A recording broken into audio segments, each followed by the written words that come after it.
computers. This is Intelligent Performance. Lucy Bloom, welcome to the Intelligent Performance Podcast. It is a pleasure to have you with us. We tried to get you on here a little while ago while you were going through a small cancellation or a vicious crowd trying to cancel you, which is an interesting topic which I hope we can touch on today. Pleasure to have you with us. As we do with all guests, especially if someone of your caliber, we'd love to hear what's your take on intelligent performance? Oh, I take it at face value. It is about performing with informed performance. So, you look at the facts, you consult the people who know better than you, and you perform thereafter. That's how I would see intelligent performance is Cool. work on a team who know better than you and perform thereafter. Informed intelligence, informed performance. I like that. I think some people kind of take it, they use it as a prompt to answer for 5 minutes, and I put it brevity. Pretty straightforward person. Let's keep it real. So, Lucy, for those who don't know, you are a professional speaker, an author, a former, being a CEO, and now you speak on stage to thousands of people as a motivational speaker in that space. For those who are less familiar with your story, can you catch us up or catch those listeners up on a bit about you? Sure thing. I'm just going to quickly quit the things that would be going ping in the background. There we go. A little bit of background on me. I spent 20 years running an advertising agency. That's how my career started out. Didn't expect to stick with something for quite that long because I bore easily. But at about the 20-year mark, I made the move into the not-for-profit sector, and I've been the CEO of 2 international aid charities, one in Ethiopia, one in Cambodia. I led a few other organisations after that. Then in 2017, I noticed that running companies was killing me. I had a long list of health ailments that like it was going to shorten my life expectancy. Then I read this incredible article about CEOs and this long list of health problems that CEOs tend to shoulder. And I thought, that is a reflection of me. And I still remember seeing a perfectly good beach disappear out the back window of the bus I was on to my office in the city. And I made the decision that day not to run companies anymore, and have been a keynote speaker ever since. So I travel Australia and the world. I'm somewhere between a motivational speaker, a business expert, and a stand-up comedian. Okay. They haven't got a label for you, Lucy, which is good. I know. And my hair makes me memorable, and I'm happy with that. And the pink glasses, I'm going to get an order in after this. So it's I've got about 10 colours of these glasses. So let's touch on, that's a really interesting CV, right? In terms of, and anyone who does a bit of research, as I have into your world, you start to discover a very multicolored person. And I feel like the CV, society doesn't love multicolored people sometimes, and I mean that from with varied backgrounds. We try and say, oh well, you must be a finance expert because you've done this for 50 years. So someone with your blendedness, what did you find when you did make that move from from marketing into the non-profit space? Was it super relatable? What were the biggest? How well did it relate? That's what I guess what I'm trying to get at. Better than you'd think, because most of charity work is marketing. Right. A huge role in that is getting the funding to do the work you want to do. The doing of the do is often done by a completely separate team, the actual delivery of the work.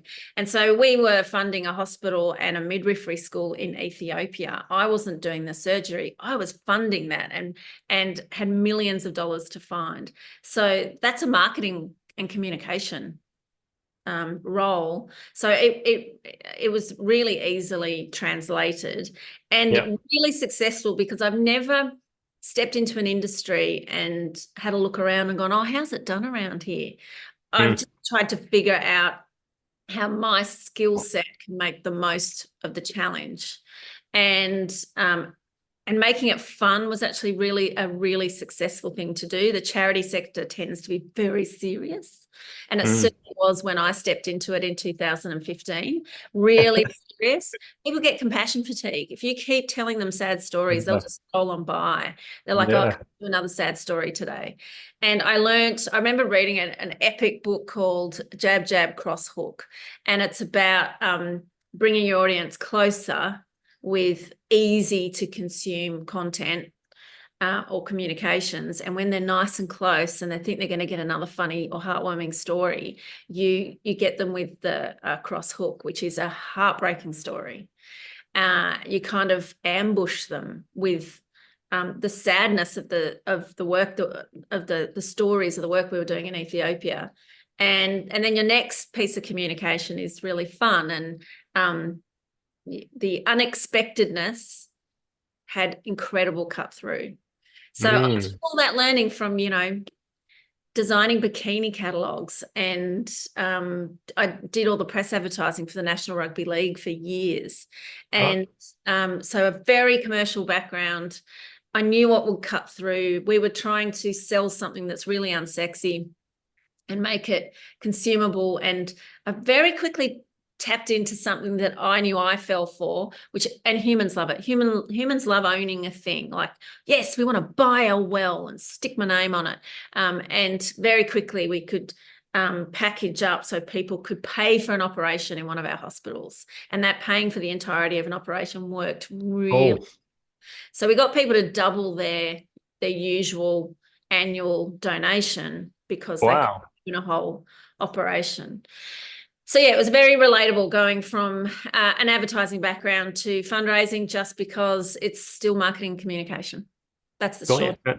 It's essentially, it's the same. I love that. And I think that's what we love about this show. So we speak to thousands of different guests about intelligent performance, right? That being, what are the intricacies of performance in different niches? And what we find all the time is that it just relates so well. Like, you might be a really good a guy who's done 39 diet protocols, as an example, who was one of my previous guests, and he was just like, well, actually, the big takeaway was like, just look beyond the marketing. Essentially, behind the marketing of all these diet fads is essentially the same fundamentals, and actually that's what works. And that would be a truism, if we could call it that, of pretty much every single guest, especially look beyond the marketing, and it's all the same.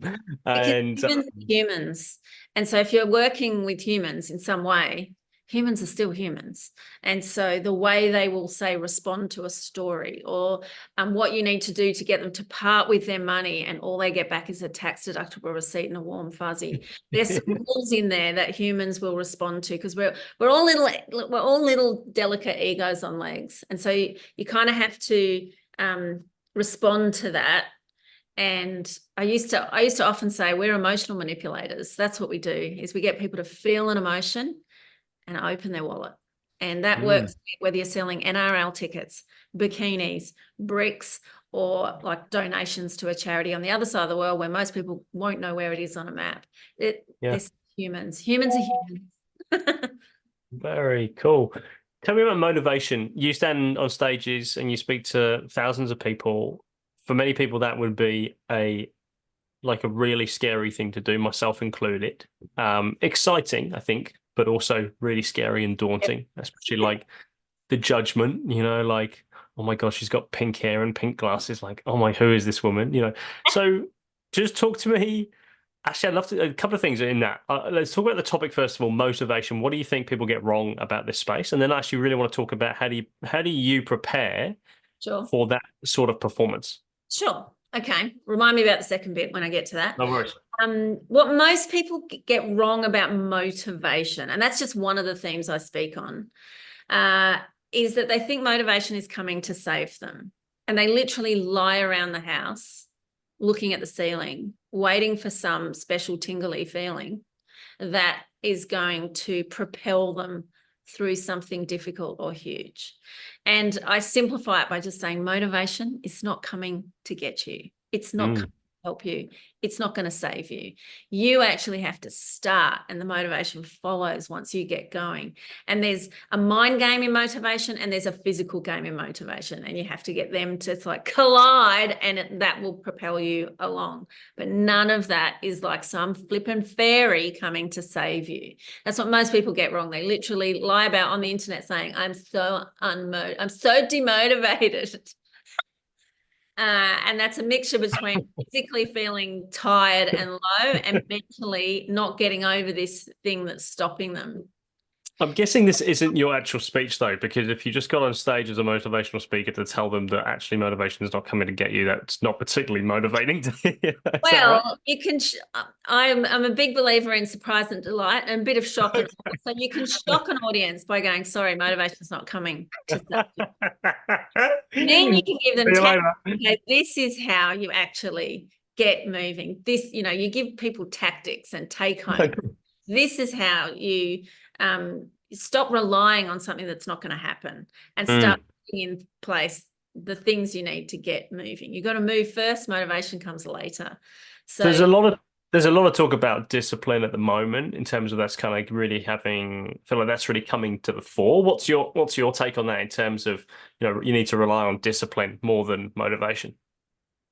Oh, absolutely. Because like I said, motivation comes afterwards. So a bit of discipline is what will get you out of bed, will get you to push through things that you get like a feeling in your tummy. It's like this basic roadblock comes at you like a feeling in your guts that you don't want to do it.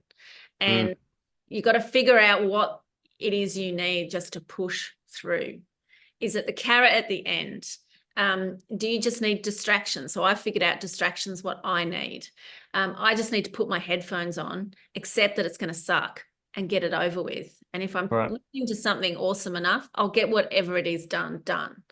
But yeah, discipline comes first. Motivation will follow through afterwards naturally. Interesting. And the performance piece, huge crowd of people, the bodily functions, the bodily anxiety of what that might show up as. How do you navigate all that? Yeah, sure. It used to terrify me too. And I think it all comes down to familiarity. I speak on courage a lot, and a lot of building courage, accessing your own bravery is just about familiarity. Things that used to scare you won't after you've done them over and over and over. And I actually refer to the training that paratroopers go through in the Australian military. They're not expected to be brave. They are expected to fall back on their training, to just do things that they have in their muscle memory. And they are so familiar with jumping out of aeroplanes and arming themselves.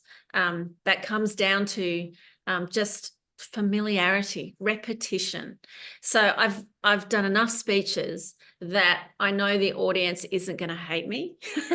So there's some people find it just harrowing, the thought of all those eyeballs on you and what if I screw up. So I've done enough reps that I know I won't screw up. And as far as preparation for that goes, there are, this is a complicated answer. As far as nerves go, these days I just feel excited. I'm really excited to deliver to that room full of people because I know they're going to have a ball. I'm a funny speaker because no one ever said, how great was that really boring speaker? And memory is better. You'll remember someone's content better if you've had a really good belly laugh along the way. You trigger all the right hormones and so I enjoy the fun delivery and I enjoy getting better at that. And I've actually worked with a comedian who's shown me where in some of my stories I could actually be funnier, where there's a gap that I could easily make a great joke in. He doesn't write the jokes for me. He's just taught me where to see the potential for laughs. I love that. And I find when I'm on stage, the longer I've got an audience just looking at me, if there's been less laughs per minute, say over the last 5 minutes, I realize I need to change pace because their attention span is just as short as mine. And then I keep up the storytelling and the flow and they just can't get bored. And neither do I. Hooray. As far as nerves go, my heart still pounds before I go on. And I heard another speaker say something that is so gorgeous, so true. He said, I used to have horrific butterflies before I went on, and now those butterflies fly in formation. Cool. So you're just really prepared. You've done this before, you've practiced. Pretty much every single speech I throw in some new content I've never done before because it would be pretty terrifying. And I have done this before and it does suck when you do a whole new speech. So a 45-minute or 60-minute presentation in content you've never done to a full room before. You've only done in your car or at home. That's terrifying because you've got to remember so much and so many of the connections between pieces in that whole. So I practice new content in just about every speech. Sometimes I just shoehorn a story in there for fun so I can practice it, but I also practice in conversation. So I tell stories in conversation, and if those people love them, I think might pop that in a speech sometime. Yeah. If they react really well, I think that might work well with an audience. So I'm really prepared. That's why it doesn't scare me anymore. And the preparedness piece. So tell me, how long does it take you to practice? Are you doing 100 things? Are you just doing it 10 times? Are you doing it a few times? What do you find these days? Like, how well drilled do you need to be? Yeah, I reckon it takes 10 goes to Yep. have a full hour locked in my memory. And the best way Okay. to do that is to go on a road show. So you're paid really well. You're sent to 10 cities. You give the same speech and they want the identical speech. You give the Right. same speech 6, 8, 10 times. You will never forget that speech. Same introduction, same MC. Like, it's this fabulous Cool. rehearsal set for you. Yep. I coach up and coming speakers, and I suggest to them that to get their reps in, because you need a real audience for it to matter. So Yep. some people say they practice to their house plants, and I can't, because I can't take the plants seriously. I need a real audience to really, like, my brain cannot screw this up. Yeah. So I suggest that they go and book in a year's worth of Rotary groups that are within driving distance of home, Right. one a week for a year, and do a 30-minute speech to Rotary groups, and you will get really good. Rotary groups are full of older people. That is changing, but older people will be very blunt with you. You will get very blunt feedback. So do it for free. Do 52 of them in a year, or 50 in a year, and Yeah. 30 minutes, it will be your hit song. You will be able to, if someone says, oh my goodness, a speaker cancelled on us, and you're sitting in the audience, you can say, I can do my thing. It'll be really locked in memory. So real Wow. rep under real conditions really works. That's amazing. Have you done that, the Rotary thing? I haven't, but I did something different. I created my own ticketed event, and I didn't know I was doing this in preparation to be a full-time speaker. This was 20 years ago. I just had my first child, and I created the world's first childbirth education program for men, and it's run in pubs all over Australia. Still going strong. I sold the business in about 2013. But I ran those workshops in Sydney for 6 years. So for 10 months of the year, every single month, I presented a 2-hour session to about 30 men who didn't want to be there. And about 20% of those men were signed in by their partner and didn't even know what they were coming to. And so it had to be funny and fast and jam-packed with info and story-driven. And that gave me an opportunity to get that content so good that I then licensed the program nationally, and I had presenters doing that content. So that gave me really good reps. And that's long. 2 hours to hold an audience is a long time. We'd go for an hour, have a pub dinner, go for another hour. Tell me, Lucy, just on that. So you were helping dads navigate the birth part, or early childhood, or the birth. It was about their role in childbirth. I used to say to them in the opener of this session, I'd say, if you listen tonight and you do everything I tell you to, your partner will have an easier, faster birth. If you cock this up, you will be responsible for her having a slower, harder birth. And I'd have their full attention. They'd look at me, bunnies in the headlights, like, holy cow. And it was real practical advice. Like, this is how you mask the pain. This is why you don't talk to the midwife. This is what's going on in her brain, that you need to use heat. All the things they actually needed to do. And then I wrote the book that came out of that, so they could have more about breastfeeding and life with your baby and that kind of stuff. Super. Yeah, so that's where I got my reps in. Then I became a CEO, and when you have that title, people invite you to speak. So I was able to practice, and we had an incredible story to tell. And I had a really clear call to action, which was we wanted people to donate to support our work. And I could practice that over the years. And then the same when I was working in Cambodia, that was health centres and schools. in a country where any education was fatal 40 years ago. So there was some huge barriers to education.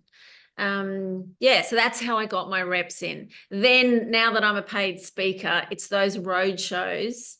Yeah. I use those as an opportunity. I say to the client, I want to do something brand new just for you and your people, and we work something out. And that's how I get that gorgeous, I'll get a whole new speech locked in my brain that way.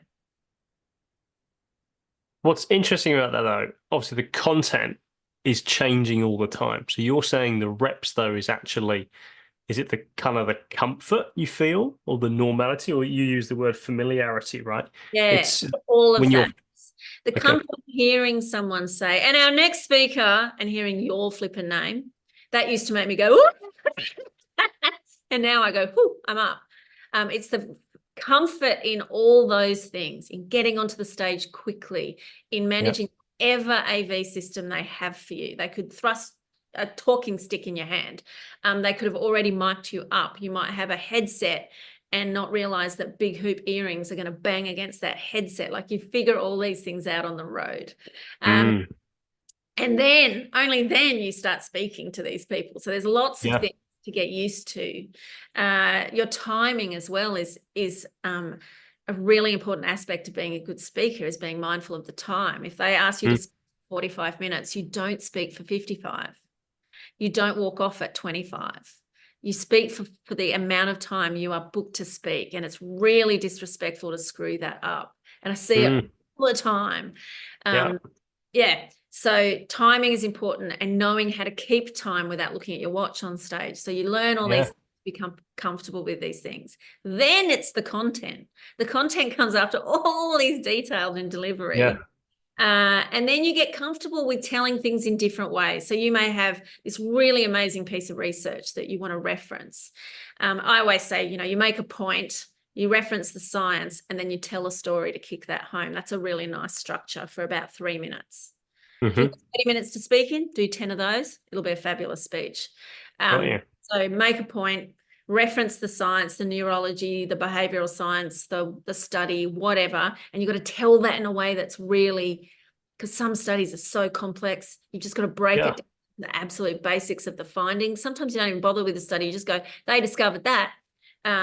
And then tell a story. And the story is where the magic happens, where your voice moves differently, where that's where you can make people really laugh. And so the comfort is in how those pieces relate to each other, practicing making them better. I've practiced, and I realize I've always done this with writing. Every single word should audition to get in. No wasted words, especially in things like fundraising and advertising. You've got a headline. You've really got a maximum of 3 or 4 words in a headline. Can be no extra words in a headline or in a call to action. You've got to work out ways of saying things in a really compact and impactful way. Speaking should be the same. And I realized when I was given, say, a 25-minute block, I had to really compact some stories down so I could still get the juice in. The stories were no less awesome. So that meant I could, in a 60-minute block, I could make this speech so much juicier. Instead of telling longer stories with more detail, I could actually keep it compact, and there's more room for more juice for happy audiences.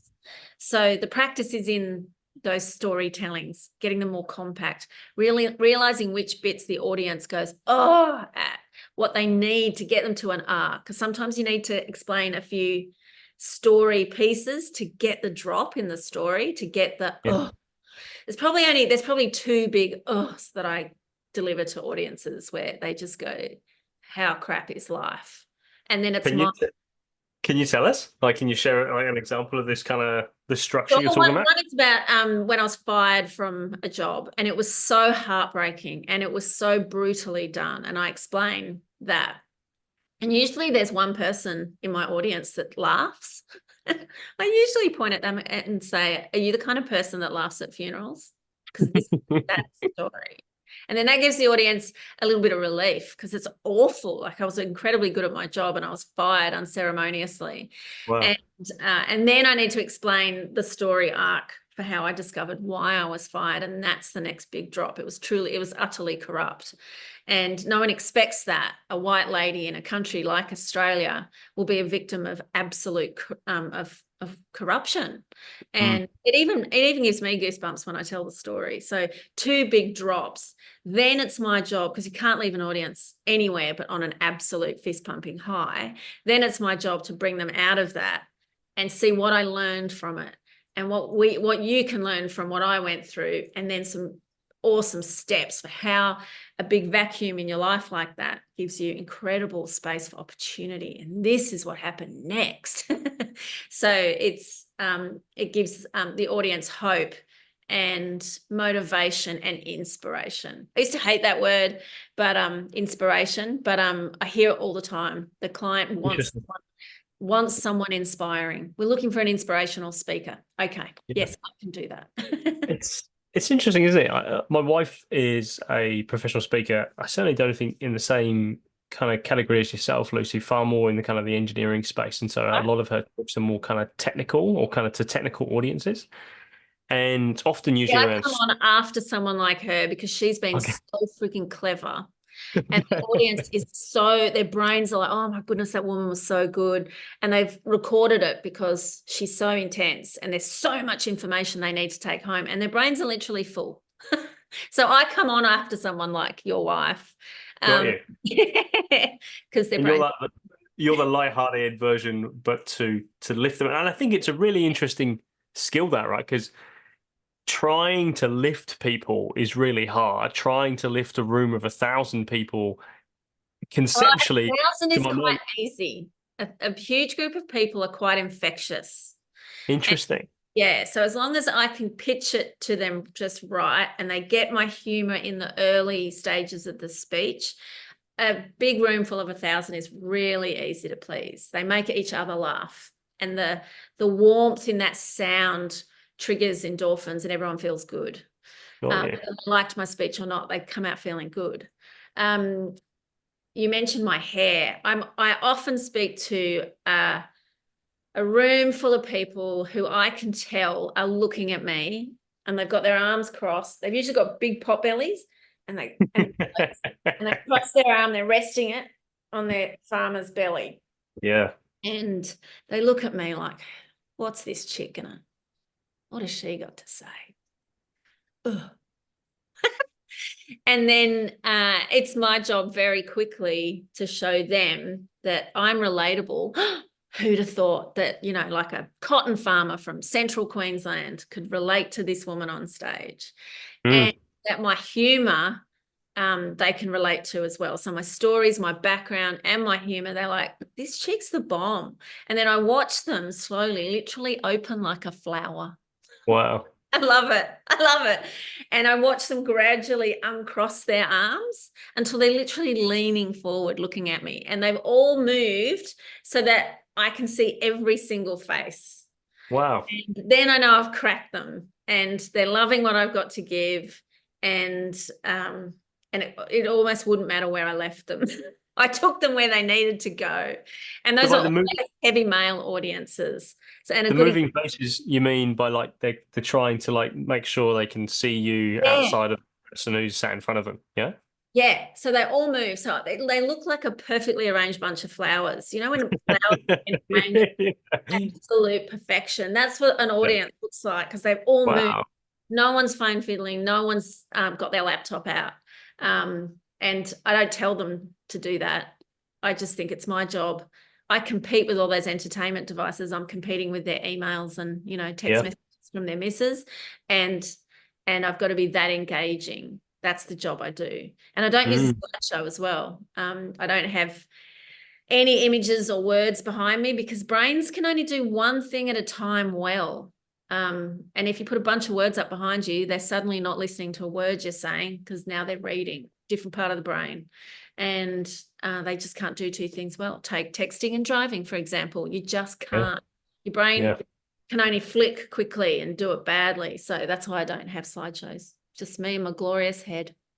Tell me, when it comes to, if you were to give advice to someone who's having to do talks like this, perhaps not on a stage, but maybe to their team, and they're finding themselves like begrudgingly almost there, and that they thought promotion was a good idea, and now they're like, oh crikey, I really don't like this part of my job, as it were. How would you counsel them? In a few ways. So firstly, no audience, no matter how small or how enormous, wants you to crash and burn, because it's agonizing for the audience. We're all selfish creatures. We just don't want them to crash because we'll be uncomfortable. And so they're already behind you. So you get up in front of a team of 15 or 30 people, they're already smiling at you. They want you to succeed because it'd be agonizing if you didn't. So there's that for a start. Then I would say know what you need to say, and practice it in a conversational way. So my speaking style is very conversational because it's easier to remember things in a spoken way, and it's really forgiving. I can go, oh, let me just back up. I want to tell you a story about this. I've completely cocked up the flow of my speech, but the audience is so forgiving because I've been very conversational in my style. I can correct a cock up and nobody minds. You get up there and you give a very lecture style speech, and you've got constructed or a recital. I see a lot of speakers struggle. They try to recite. Yeah. The problem with that is if you go off course, it's like when you learn a piece on the piano and you only know how to play it from the start. You don't read the music and you can't just dive into that bit. I actually saw a speaker bomb really badly, and she did it over and over, and I could tell it was because she tried to recite this story phrase by phrase. Bad. Just remember the overarching detail, the overarching kind of story arc, what you need to get said, and get it done in a conversational way if you're presenting, say, just to a team. When it comes to humor, I'm often asked about this because I'm a funny speaker. If you're naturally funny in person, you'll find humorous speaking really easy, because you'll spot the little funny quips you would make in conversation anyway. If you're not a naturally funny person, that'll just take a bit more technical work.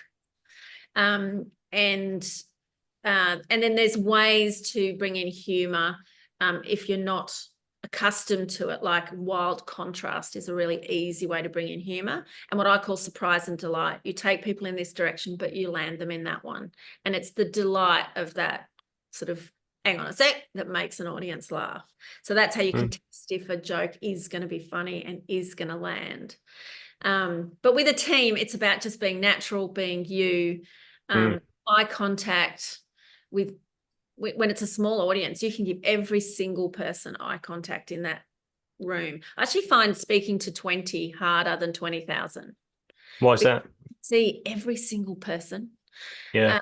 It's harder for things to become infectious in that room. If they can see you, they can also see each other. And then there's dynamics in that room you don't even know about. So there might be relationships or baggage in that room that means that this person doesn't want to laugh out loud. That person will get annoyed if this person's loving every minute of it and nodding at the bits that might apply to them. In a big crowd, everyone's got a sense of anonymity, and they can just enjoy it in their own right. So yeah, those small team prezos can be tough.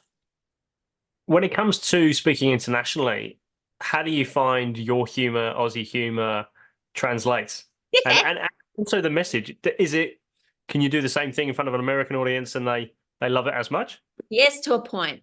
So the message is the same because we're all humans. The message is the same. The learnings are the same. The neuroscience is the same. The vernacular is different. So I have to just adapt some of the words I use to an American audience. I just sent some video. I've got a manager in the States, and I just sent her a video, and she said, I can't show this to my clients here. They would freak out because I used the term jillaroo. So I talked about how when I first left school, I worked as a jillaroo, and they don't use that term in the States. And they would go, what the hell is that? Is it a stripper? I don't know. So what the hell is that, Lucy? Just for a jillaroo is like a farmhand. Right. You cut cattle, you drive a tractor. Yeah. And Cool. it's a real culture of that in Australia. A jillaroo is a girl and a jackaroo is a boy. And there's a lot of kids take a year off after school and go and work as jillaroos. And you can do jillaroo school and Cool. herding cattle, and it's rough and ready, and you're in the outback, and I learned some amazing life lessons. And so I sometimes talk about that part of it wasn't really my career. I did it for a fun move right after school. But I always lean on that when I'm speaking to a regional audience. I get a round Right. of applause when I say I have built fences, because it's really hard. Mm. Dig that fence myself. Yeah, I've built fences too on a Yeah, farm. I get a round of applause from a regional audience when I mention I worked as a jewellery. Right, they love me. But you can't use terms like that in the States. Yeah. So I just have to tweak some of my very Aussie language and shortenings and make sure I'm using language that they totally get. And I also swear a lot less. So I only swear in a speech if the swearing is part of the story or it's part of you need it to understand. So I have a story where I talk about how when a girl is born, she's born with a jar of fucks to give. Now that wouldn't work if I couldn't say fucks to give. And then when she turns 40, and this is how I say when she turns 40, the jar disappears. She has no more fucks to give. And that's me just explaining that as women age, and men tell me it's the same for them, as women age, they start caring a whole lot less about what other people think. So don't bother trying to convince a woman over 40 of anything much. She is pretty single-minded and focused. So that's what that story's about. And it wouldn't work without an F-bomb in there. In the Australian context, depending on the client, I remember once there's a funny story and the punchline was around having frequent fucker points. And it wouldn't be funny without that phrase. And so the client was a major bank. And after the road show, and the client came to me and went, "Oh, the big boss has heard that you use the word frequent fucker and he's kind of freaking out about that. What should we do?" And I said, "I'll fix it. You'll see. Next speech, next city." I told the story because it was part of a really juicy piece of content. And I told that story and I said, that F-bomb is not sponsored by ANZ Bank. That is a gift from me to you. And it got another laugh and it did exactly what we needed to do, which was distance the word from the client, and everyone was really happy. That's and the cool. client was really chuffed. Yeah. So I've heard speakers just use swearing as like adjectives, and that's not how I present at all. And just on that, Luce, is it because the Americans don't relate to swearing like we do? Is it we're different in terms of that, in terms of an Aussie audience? Yeah, I think so. And also there's a much higher percentage of Americans are really religious. Got So it. Australia, we're a declining religious population, and in the States, if anything, it's an increasing one. So there's just that respect for more than half, probably depending on where you go, more than 60% of that audience will be church-going people. Yeah, right. Okay. So it's that too. Just seems crazy. Yeah. So in Australia, for example, I spoke for a room full of mortgage brokers in Port Douglas late last year. And those are really wealthy people, really down to earth. Yeah. And the second I dropped an F-bomb right at the start of that speech, I remember, it was like they all went, "Oh yeah, we're going to like her." It's almost like an Aussie familiarity thing. It's not mass to us. It's just part of how we speak. I'm just mindful that I only use it to enrich what I'm saying, that it doesn't get to the point where it's like, "Oh, she swears too much." I've never been. Yeah. When it doesn't go well, how do you how do you get it back on course? Because I'm just curious. You've painted a really beautiful picture that you're on there. You can command these audience. You've got the guy who's, all tense up and he relaxes and he moves his head and all that. I'm sure there must be times where it doesn't quite go to plan, or maybe sometimes, and this kind of speaks to your the council culture we've seen and what happened in terms of that response. How do you navigate those periods when actually they almost turn against you? Okay, so as a speaker, I've certainly never had an audience turn against me. Right. The closest I have come, 2 occasions. One was in Brisbane. The audience was, I can't remember the industry. I think it was banking, finance. I've done a lot of speaking in the finance world, and they were mainly men over 65. So I needed to relate to them like my granddad kind of thing. And they were just so flat. And I did my best and I threw everything at them that I could. And I laughed at my own jokes. And that's what you do when they don't laugh, you just laugh at your own jokes. Yeah. And it was flat as a pancake. And then afterwards, there was a queue of these older finance dudes queuing to tell me that was the best speech they'd ever heard in their lives. Wow. I'm like, well, your face didn't tell me. Next time, make sure the speaker knows you're enjoying yourself. Wow. And then there was another time I spoke in Queenstown, and again, finance industry.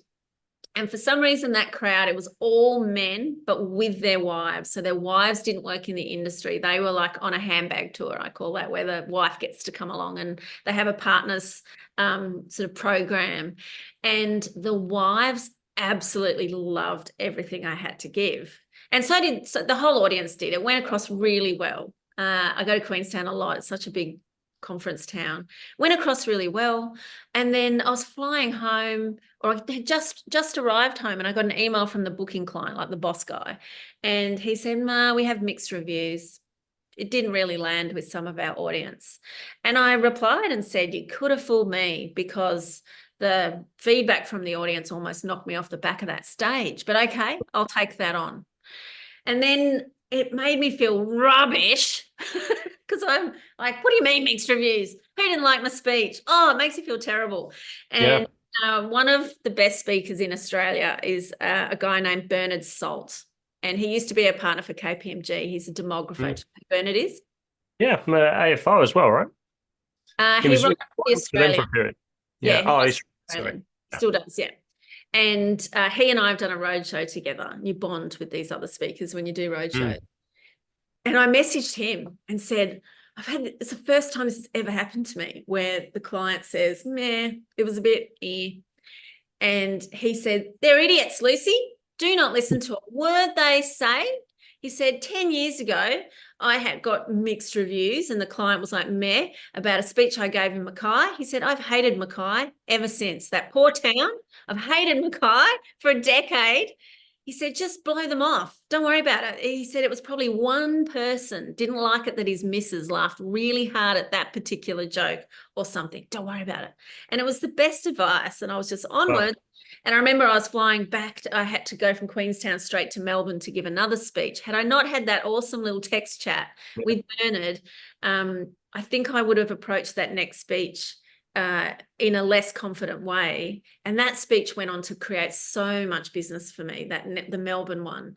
There's always a few speech bookings in your audience, but if I hadn't come at them with complete enthusiasm, it may not have happened. So I guess the short answer to your question is I've never lost an audience. Certainly never been booed or dragged off.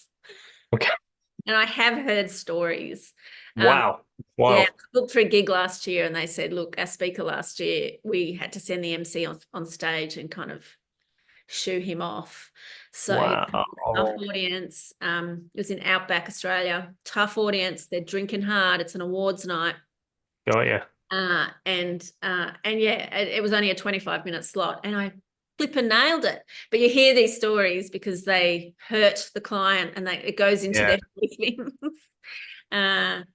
Don't be like ex-speaker. Yeah, I'm with you. Yeah. After every single speech, I note down what I could do better. I record every speech I give. Every single speech I record a voice recording on my phone for a bunch of reasons. It might be the best speech I give of my entire life. Would like a copy. Yep. They might invite me back next year, and I think, flip, better check what I said last year so I can do all new content for them. Or they invite you back for a new cohort, and they go, just do that again. So then I know what to do. So and I was initially doing it for feedback with a voice coach. Now I just do it as record keeping, and I might meet someone at the airport who said, oh, I missed your speech. And I can go, here we go. I'll send it to your phone right now. Oh, I wish my daughter could have heard you speak. Oh, here we go. I'll just send it to you. That's cool. And so I note down what I know I could do better from every single speech I give. The audience might not know it.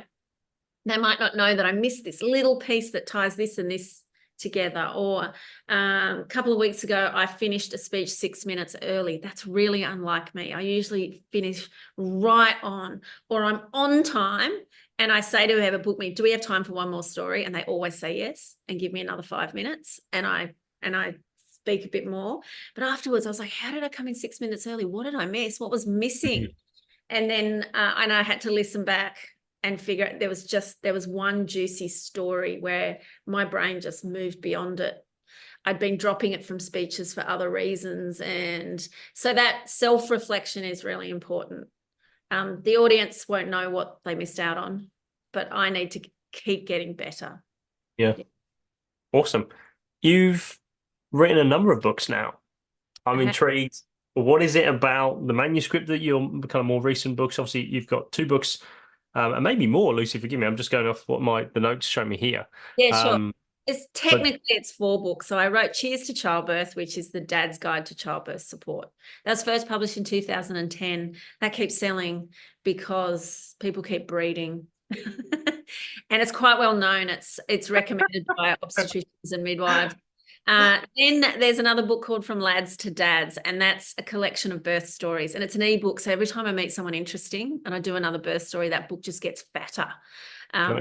So you can't get enough of, or men can't get enough from the men's perspective. It's really important that they hear it from the man's perspective, because women will tell the same birth, like they'll be at the same birth, totally different story. So men need to hear it from other men. Then I wrote my memoir, Get the Girls Out. That was commissioned in 2015. I didn't publish it till 2019 because it was agonizing to write. That sells really well at events. Once people hear me speak, they're like, oh, I want to hear this chick's backstory. So that book keeps selling. And then I published a novel last year. And that's the cancellation you've referred to a few times. So I published a novel, my first novel. That was a lot of fun to write. It's about a woman who's writing a novel, and as people in her personal life treat her badly, she writes them into the plot and kills them off. It's really fun to write. There's only one decapitation, but it's accidental. Okay. And is this one actually said on the cover, it said, if you loved killing Eve, you'll really enjoy this book because it has got some pretty surprising moments of violence. And I committed a sin that I didn't know was a sin at the time. And so I retell this story, and I wrote a blog in detail about this so other authors will learn. But authors are not allowed to comment on book reviews. I didn't know this. Nobody told me this. My publicist didn't tell me. No one told me that authors are meant to just produce a 98,000 word newborn baby, all slippery, into the world. And then someone who can't even construct a paragraph can tell you you're a shit writer. That's the way of the world. I didn't know this. What?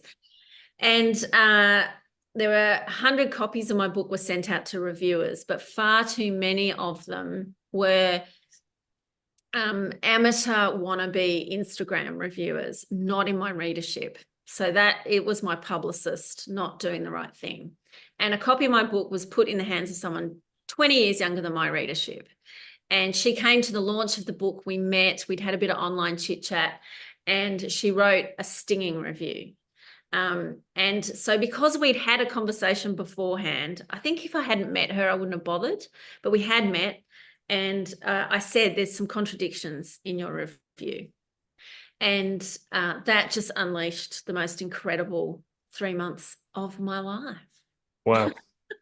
So she and her little network of trolls spent 3 months trying to do real commercial damage to me and my family. 65,000 just on Instagram, 65,000 accounts smashed through my Instagram account telling me to eat shit and die.